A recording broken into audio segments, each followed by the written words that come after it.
ہمارے ہاں نا یہ دور تیزیاں دکھانے کا دور ہے. کچھ لوگ ضرورت سے زیادہ تیزی دکھانے کی کوشش کرتے ہیں. ان بیچاروں کا کبھی کبھی اتنا سخت نقصان ہوتا ہے کہ ان کو ان سے بھی کئی گنا تیز بندہ مل جاتا ہے.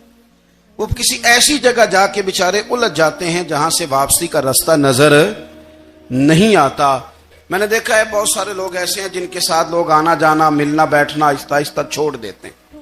اور وہ کس لیے چھوڑ دیتے ہیں؟ وہ ان کے رویے کی وجہ سے چھوڑ دیتے ہیں, ان کے انداز فکر کی وجہ سے چھوڑ دیتے ہیں, ان کے شکووں کی وجہ سے چھوڑ دیتے ہیں. مزاج ہوتا ہے نا ہمارا کہ ہمیں شوق ہوتا ہے تعلق زیادہ لوگوں کے ساتھ ہو, اور پھر یہ بھی شرط ہوتی ہے کہ میں جس کے پاس جاؤں وہ مجھے یہی کہے کہ تو میرے ساتھ ہی پیار کر. دیکھیں, انسان نے انسان رہنا ہے, اس نے نہ فرشتہ بننا ہے معاذ اللہ, نہ اس نے خدا بننا ہے, اس نے انسان رہنا ہے. لیکن وہ کچھ بھی نہیں کسی کا سنوار سکتا. صرف اتنا ہے کہ اگر آنے والے کی وہ صرف اشک شوئی کر دے, بات توجہ سے سن لے, اور جاتے وقت 2 جملے تسلی کے بول دے, اور اس کے جو بول ہوں وہ ذرا میٹھے ہوں. میٹھے کھ سواد نہیں مشری اندر, اساں کھنڈا می چکھ ڈٹھیاں, پر انہاں ساریاں شیواں نالوں گلاں سجن دیاں مٹھیاں. اگر انداز تھوڑا سا شستہ ہو, انداز تھوڑا سا ٹھیک ہو, لب و لہجہ تھوڑا سا ٹھیک ہو. اب ہمارے جو جدید اسکالر آئے ہیں وہ کہتے ہیں باڈی لینگویج. باڈی لینگویج کیا ہے؟ نہیں, آپ نے کچھ بھی نہیں کہا, لیکن کسی بندے کی طرف دیکھ کے نا آپ تنزن ہنسے ہیں, صرف تکلیف ہوتی ہے کہ نہیں؟ تو آپ نے بات تو کی کوئی نہیں. اس کا مطلب ہے لفظوں کا نہیں, لہجوں کا بھی اثر ہوتا ہے. لہجوں کا بھی اثر ہوتا ہے. جو لہجے ہوتے ہیں یہ بڑے دیر پا ہوتے ہیں, ان کے اندر بڑی مسکراہٹ ہوتی ہے, ان کے اندر بڑا پیار ہوتا ہے. اور آپ ترشروح ہو کے جب کوئی کام کرتے ہیں, سخت ہو کے کوئی کام کرتے ہیں, تو پھر اس کے اندر حسن نہیں رہتا, خوبصورتی نہیں رہتی. عارف رومی رحمت اللہ علیہ فرماتے ہیں کہ مثال دینے کے لیے بات سمجھاتے ہیں. فرماتے ہیں ایک شخص جنگل میں لکڑیاں کاٹنے جایا کرتا تھا, تو شیر سے دوستی ہو گئی, یعنی ڈائریکٹ بادشاہ سے دوستی ہو گئی. اور بادشاہ بھی وہ جو جنگل کا بادشاہ ہے, جنگل کے بادشاہ سے دوستی ہو گئی. اب وہ لکڑہارا غریب آدمی تھا, لکڑیاں تو کاٹنی ہوتی تھی. تو وہ جنگل کا بادشاہ اعلان کر دیتا جانوروں کو کہ میرا دوست آیا, ایک تو کوئی تنگ نہ کرے, اور دوسرا یہ کہ سب لوگ مل کے اس کے ساتھ تعاون کریں. کبھی کوئی جانور لکڑیاں اکٹھی کراتا, کبھی کوئی اپنی پشت پہ گدھا بیل گھوڑا خچر رکھ کے وہ لکڑیاں باہر چھوڑنے آتا. تو اب اس کی بڑی دھوم مچ گئی جنگل کے اندر. لکڑہارا مزدور تھا, وہ بادشاہ سے دوستی کر کے بادشاہ ہی بن گیا. وہ گھر آ کے نا بیوی کو اکثر بتاتا کہ میرا ایک دوست ہے, میں جاتا ہوں تو ساری پہلے ہی مخلوق کھڑی ہوتی ہے میرے استقبال کے لیے. دوستی جو بڑے سے ہو گئی ہے. بنا ہے شاہ کا مصاحب تو پھر ہے اتراتا, وگرنہ شہر میں غالب کی آبرو کیا ہے. ہمیں تو پوچھتا ہی کوئی نہیں, یہ تو بنا ہے شاہ کا مصاحب تو پھر ہے اتراتا, وگرنہ شہر میں غالب کی آبرو کیا ہے. تو وہ لوگوں کو بتاتا, بیوی کو بھی بتاتا دوست ہے. تو بیوی کہنے لگی اتنی تو تعریفیں کرتا, یہ نہیں بتایا کہ وہ جنگل کا شیر ہے, بس نیرا دوست بتا دیا. بیوی کہنے لگ گئی کہ تو اتنا جو اس کا ذکر کرتا ہے تو کسی دن بلا نا, بلا کسی دن تاکہ اس کی دعوت کریں. اب اس نے پھر نہ اس کو پردے میں رکھا. کیا کہتے ہیں آج کل, سرپرائز دینا ہے, مگر سرپرائز دینا ہے جی. پردے میں رکھا کہ وہ شیر ہے. تو وہ بلا لیا گھر. اب اس کے لیے کچا گوشت, ظاہر ہے شیر نے کچا گوشت کھانا تھا. وہ کہنے لگی پکانا کس طرح کا ہے؟ وہ کہنے لگا جب وہ آئے گا پھر بتاؤں گا. اب وہ کچا گوشت 2-3 بکرے ذبح کر کے ڈال دیے. وہ آ گیا شیر. عارف رومی کہتے ہیں جب وہ آیا نا تو اس کی بیوی نے دیکھا, اس نے ایک سخت جملہ کہہ دیا. کہنے لگی اوہو, میں سمجھی تھی پتہ نہیں کون ہے, اس طرح کے درندے تیرے یار ہیں, کتے بلے دوست بنائے ہوئے, یہ کیا بات ہوئی. خیر وہ شیر نے سن لیا, گوشت کھایا, وہ چلا گیا. اگلے دن لکڑہارا لکڑیاں کاٹنے گیا تو شیر نے ملاقات کرتے ہی لکڑہارے سے کہا کہ یہ نا کلاڑی اٹھا اور میری پشت پہ نا ایک زخم کر دے. اس نے کہا نہیں میں یہ کام نہیں کرتا، تو میرا دوست ہے۔ اس نے کہا سن بھائی، میں نے پیار سے کہا ہے تو مان جا، ورنہ میں ہوں شیر، میں نے تجھ سے منوا ہی لینا ہے، میں کوئی تکلیف دوں گا مناسب نہیں، تو کر۔ اس نے کلاڑی اٹھائی اور اس کی پشت پہ ایک زور سے زخم لگا دیا، خون بہنے لگا۔ اس نے کہا تو نے آج کے بعد آنا ہے، لکڑیاں کاٹنی ہے، تجھے کوئی کچھ نہیں کہے گا، بس یہ ایک حکمت تھی جو میں نے کیا ہے۔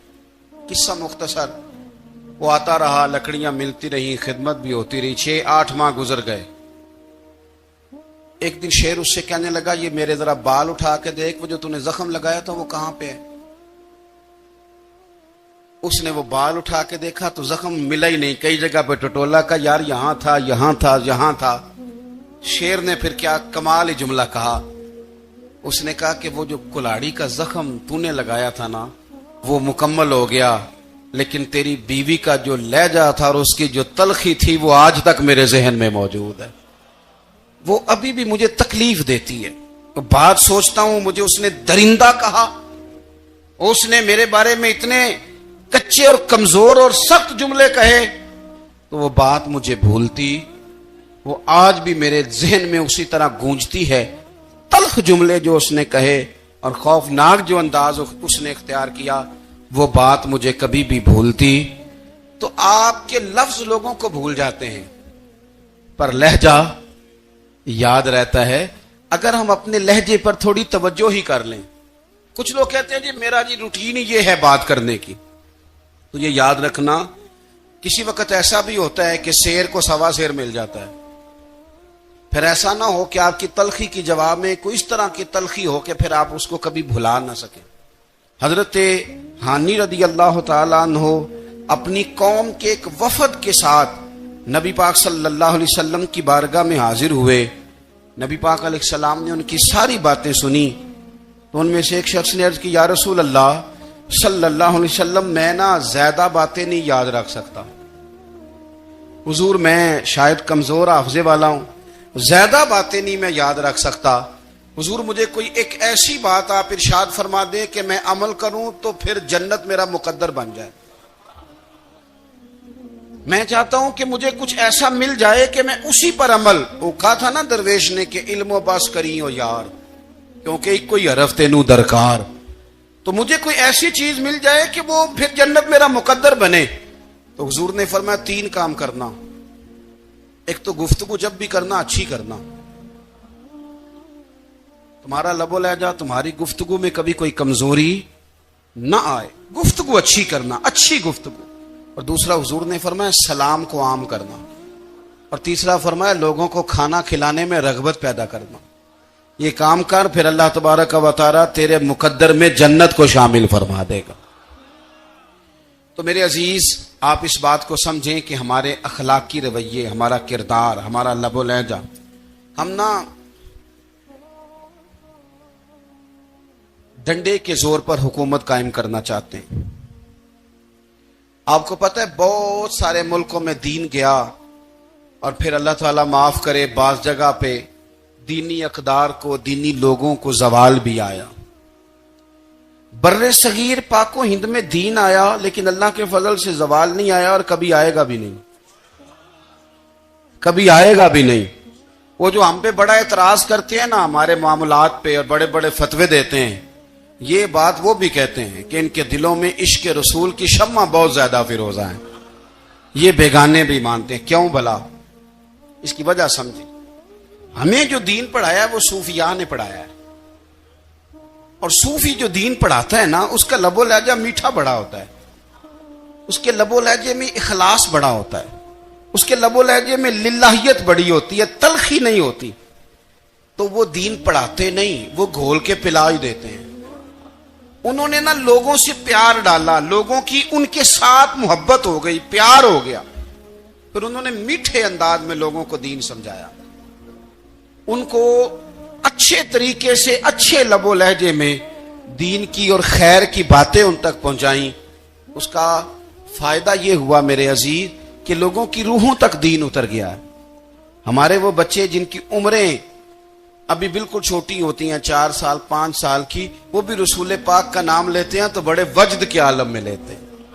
کیوں؟ اس لیے کہ ہمارے بزرگوں نے ہمیں اچھے طریقے سے، اس لیے نبی پاک صلی اللہ تعالی علیہ وسلم نے فرمایا کہ حسن اخلاق والا آدمی اپنے اخلاق کی بنیاد پر نفلی روزہ رکھنے والوں اور رات کو قیام کرنے والوں سے زیادہ فضیلت حاصل کر لیتا ہے، اس لیے کہ اس کا اخلاق، اس کا لب و لہجہ، اس کا انداز، اس کی گفتگو، وہ جو گفتگو اس کی ہوتی ہے وہ اتنی میٹھی ہوتی ہے کہ لوگوں کے دل نہیں ٹوٹتے، بلکہ بعض اوقات اس کی گفتگو کی وجہ سے جو غم زدہ آدمی ہوتا ہے اسے سکون مل جاتا ہے۔ تو اگر آپ بات کریں اور اس میں تھوڑی سی مٹھاس پیدا کر لیں، آپ تھوڑی سی بات میں نا مٹھاس، میرے ایک کلاس فیلو ہیں تو وہ تقریر کر رہے تھے اور میں سن رہا تھا، تو مجھے بعد میں کہنے لگے آپ تبصرہ کریں میں نے کیسی تقریر کی ہے۔ یہ ہوتا ہے نا جی، بعض اوقات دوست بیٹھتے ہیں بے تکلف تو کئی دفعہ کچھ باتیں ایسی ایک دوسرے کے ساتھ کرتے ہیں، تو مجھے کہنے لگے آپ بتائیں کہ میں بات کر رہا تھا تو کیسی تھی؟ تو میں نے کہا جب آپ بات کر رہے تھے تو میں ڈر رہا تھا، مجھے لگ رہا تھا کہیں آپ لڑ نہ پڑیں۔ بھئی آپ اطمینان سے بات کریں، آپ تسلی سے بات کریں، آپ خندہ پیشانی کے ساتھ بات کریں۔ میرے نبی پاک صلی اللہ تعالی علیہ وسلم نے فرمایا، مسلم شریف کی حدیث ہے، حضور فرماتے ہیں نیکی کو کبھی چھوٹا نہیں سمجھنا، نیکی کو حقیر نہیں سمجھنا، کچھ نہ ہو سکے تو اپنے بھائی سے مسکرا کے بات ہی کر لیا کرو، بات کرو تو تمہارے لہجے میں ترش روئی نہ ہو۔ بعض اوقات آپ تلخ بات کرتے ہیں، آپ کا لہجہ تلخ ہوتا ہے تو آپ کی صحیح بات بھی قبول نہیں کی جاتی، لیکن اگر آپ کے لہجے میں مسکراہٹ ہو، آپ کے لہجے کے اندر خوبصورتی ہو، تو آپ کے اپنے بھی، آپ کے بیگانے بھی، سب کے سب آپ کی بات کو تسلی کے ساتھ سمجھنا وہ گوارا کریں گے۔ اسی طریقے سے ہمارا دل کرتا ہے کہ لوگ ہماری بات سنیں، ہمارے گرویدہ ہوں، ہم جو پیغام دینا چاہتے ہیں وہ پیغام لوگ اچھے طریقے سے قبول کریں، اس پر لوگوں کی توجہ زیادہ ہو، یہ ہمارا شوق ہوتا ہے۔ اور دنیا میں اب تو فیمس ہونے کا شوق بڑا بڑھ گیا ہے، اب بڑا بڑھ گیا ہے۔ اب تو لوگوں کو نا شاید لوگ مقبولیت اسی کا نام لیتے ہیں کہ میرے اتنے لائکس ہیں، اتنے فالور ہیں، اتنے سارے لوگ ہیں تو شاید میں بڑا مقبول ہوں۔ یاد رکھنا، قابلیت سے زیادہ قبولیت ضروری ہوتی ہے۔ فالور کیا کریں گے اگر رب بھی راضی نہ ہوا تو؟ لائکس کیا کریں گے؟ اگر تو قبول ہو جائے تو پھر چلو کسی لائکس کا بھی فائدہ ہے، کسی فالور کا بھی، اور اگر قبول نہ ہو تو پھر کوئی فائدہ جنوں پریتم اپنا آنکھ ہی نہ، وہ اجے سہاگن ہو ہی نہیں، تو جب وہ قبول کر لے پھر تو بڑی بات ہے، اور اگر قبولیت نہ ہو تو پھر بڑے بڑے مجمع بھی کوئی فائدہ نہیں دیتے۔